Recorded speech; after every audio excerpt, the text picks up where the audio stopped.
50% to live a few more months, a year, 50% anytime. Baka hindi na huminga. Parang walang kasiguraduhan eh. Every day is a blessing. I just live every day. I don't think of next month, next year.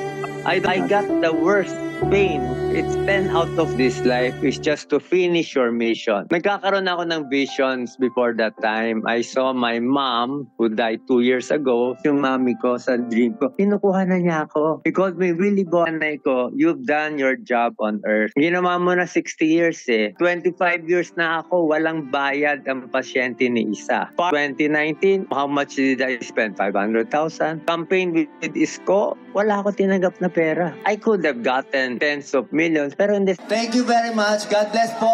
Mahal na mahal ko po kayo. Sabihin nila, talo ka, talo ka. You learn a lot from losing.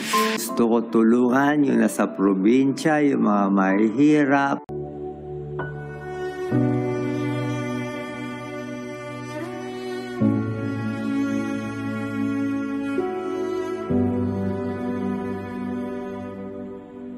Nagigilty talaga ako dito sa Philippines. I was sure I would be dead in 3 to 4 days. Kasi ang bagal ng healthcare natin. Grabe. Yung biopsy result, I have to wait 1 to 2 weeks. Dito biopsy nila, half day. Nandyan na. Ito mga butas to ng mga biopsy. Biopsy 1, biopsy 2. I need a PET scan. Ilan bang lugar sa atin may PET scan? Dito, in 1 hour, basado na. So when I was here, I was surprised that many politicians come here. Sabi, if the politicians are coming here, hindi pa kayo naawa sa kababayan natin.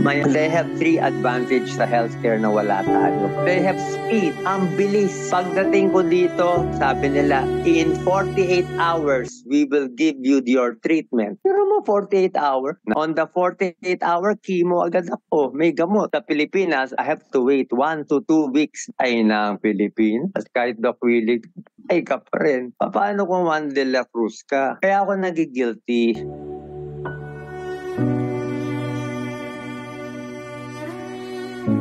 Sinabi ko nga, bashing causes the tumor. Baka mabawasan mo. Kasi ngayon, medyo kita mo puro I pray for you na ngayon bumabait na SOCMED Tsaka buhay ako, tulong ako. Pero ngayon, ay kita mahingan na ako. 100% I'm sure, pagbabati natin sila lahat. Ay tapos, that's it, pansit. Ang grade ko lalabas sa October 9, PET scan repeat. 3 lang ang sagot. Minsan maganda din na iniisip di ba? Sabihin mo na lang bad news.